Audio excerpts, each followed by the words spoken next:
Bonjour à toi et bienvenue dans le Cercle Postpartum, le podcast qui parle du postpartum sincèrement, sans tabou ni langue de bois. Je suis Anne-Charlotte Schmitt. Je te retrouve aujourd'hui pour parler d'une des grandes inquiétudes de la grossesse qui est aussi une préoccupation majeure du postpartum, le périnée. Pour préparer cet épisode, j'ai pris contact avec l'association Périnée Bien-Aimée. Périnée Bien-Aimée est une association créée par des sages-femmes et appuyée par d'autres professionnels de santé. Leur but est d'informer sur les douleurs sexuelles, sur leurs causes et leur prise en charge. J'ai beaucoup échangé avec Camille, la présidente de l'association. Camille a la double casquette de sage-femme libérale et d'ostéopathe. Elle est spécialisée dans la prise en charge des douleurs gynécologiques de la femme. Elle m'a apporté des réponses claires et de super conseils pour alimenter mon épisode. La conversation a même été tellement riche que je n'ai pas pu tout faire rentrer dans les 15 minutes habituelles. Et donc, une fois n'est pas coutume, cet épisode sera en 2 parties. Je t'invite à retrouver la seconde partie de cet épisode la semaine prochaine.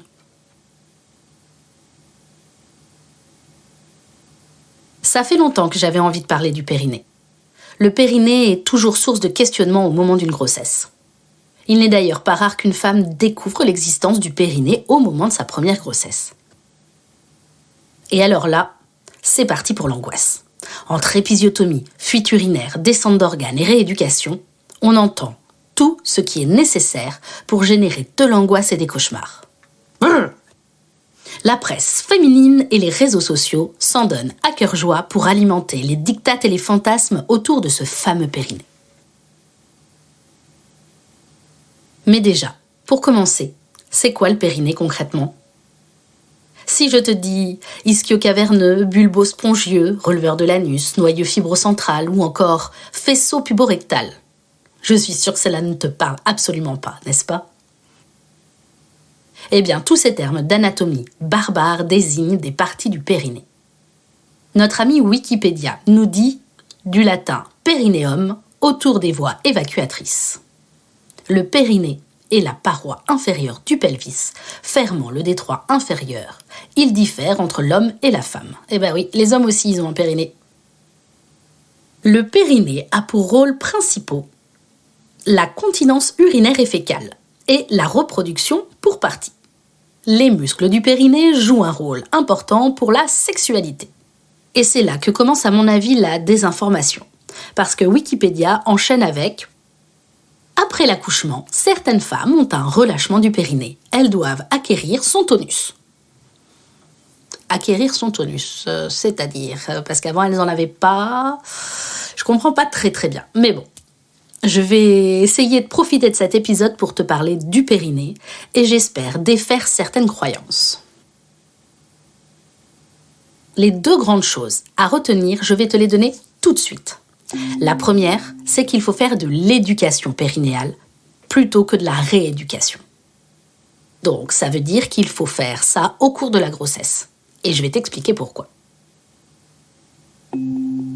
La seconde info qu'il est très important de connaître est que le périnée en postpartum ne doit pas être douloureux. Et en tout cas, s'il l'est, il faut mettre en place des mécanismes pour qu'il ne le soit plus. Alors, commençons par le premier point, l'éducation périnéale. L'éducation périnéale se fait idéalement au cours de la grossesse. Et donc, pour parler de l'éducation périnéale, je vais te parler de la période prénatale pour mieux anticiper la période postnatale. Alors, peut-être tu te demandes pourquoi faire de l'éducation périnéale. Le but est simple, te permettre d'être autonome dans le postpartum immédiat et les semaines qui suivent. Et pour cela, idéalement, au cours du dernier trimestre de grossesse, avec ta sage-femme ou ton kiné, tout comme tu as fait ta préparation à l'accouchement, tu fais une consultation dédiée au périnée. À savoir tout de suite, une consultation dédiée au périnée, en tant qu'éducation et préparation du périnée, cela n'existe pas officiellement. Et c'est bien dommage. Cependant, rien n'empêche la sage-femme de t'en proposer une. Et si ce n'est pas le cas, rien ne t'empêche d'en demander une au cours de ton suivi prénatal. Et alors, qu'est-ce qu'on y fait pendant cette consultation ? On va faire le point sur ton périnée. comment ça marche, l'anatomie, les fonctions. Et surtout, tu vas prendre un temps pour apprendre à le mobiliser. Retiens bien ce mot parce que c'est un des mots-clés de l'épisode. Qui dit mobiliser, dit apprendre à le contracter, mais aussi à le relâcher. Car voilà un grand secret. De manière générale, les femmes sont dans une dynamique de contraction du périnée, tout le temps. Et pourtant, cela n'est pas du tout dans la physiologie de celui-ci. Le périnée est un muscle trampoline qui doit se mouvoir. Il se contracte et se relâche en même temps que tu respires. Et pourtant, on voit partout l'idée de muscler son périnée. Pour prévenir les descentes d'organes, pour une meilleure sexualité, pour avoir un vagin plus jeune et je ne sais quel autre argument. Pour te vendre tout et n'importe quoi, de la sonde de rééducation à domicile à des applications sur ton smartphone ou encore des gélules miracles. Tu vas le comprendre, cela n'est que bullshit. Cela n'est pas l'idéal. Un périnée en bonne santé n'est pas un périnée musclé. Et non, un périnée en bonne santé est un périnée que tu es capable de contracter et de relâcher. Tu vas voir, je vais le répéter beaucoup au cours de l'épisode, mais c'est vraiment important. Alors, petite application au postpartum, puisqu'on est là pour parler du postpartum aussi. Souvent, en postpartum, tu as mal. Donc, par réflexe, tu te contractes et tu contractes également ton périnée. Et plus tu contractes ton périnée, plus t'as mal. Et voilà le cercle vicieux. D'où l'importance de savoir détendre son périnée. Autre cas, le périnée a été très distendu pendant la grossesse et l'accouchement, et il va perdre de sa capacité de soutien. Et avec, tu peux avoir des pesanteurs, des fuites urinaires, de gaz ou de sel. Eh bien, la consultation d'éducation périnéale pendant la grossesse va te permettre d'apprendre que tout cela, c'est ok et c'est normal. Durant cette consultation, quand le professionnel voit que tu sais contracter et relâcher ton périnée, t'as tout bon. Il peut te donner quelques exercices à faire de temps en temps dans la journée. Type je serre, je relâche, et cela 2 ou 3 fois, idéalement après être allé faire pipi par exemple. Juste histoire de mobiliser ton périnée. Petit aparté sur le massage du périnée pendant la grossesse. Sache que les études ont montré que la pratique du massage du périnée ne diminue pas les déchirures. La seule chose que cela diminue, c'est la douleur en postpartum. Alors ça, c'est pas rien.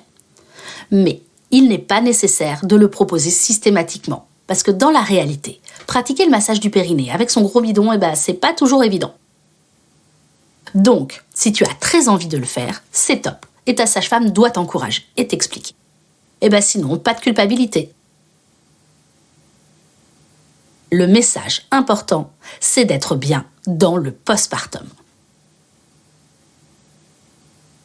Et c'est par la proposition d'1, 2, voire 3 consultations dédiées au périnée si besoin, pendant la grossesse, que l'on peut autonomiser la femme dans la prise en charge de son périnée. Chaque femme doit avoir la possibilité de prendre conscience de son périnée avant d'accoucher. Alors, comment ça se passe une consultation dédiée au périnée ? Un petit peu de théorie, quelques notions d'anatomie, comment cela fonctionne, mais pas besoin d'un cours de 2 heures non plus, c'est pas ça le plus important. Il est possible de te faire sentir, de te faire mettre ton doigt dans ton vagin et de voir comment c'est lorsque tu contractes et tu relâches.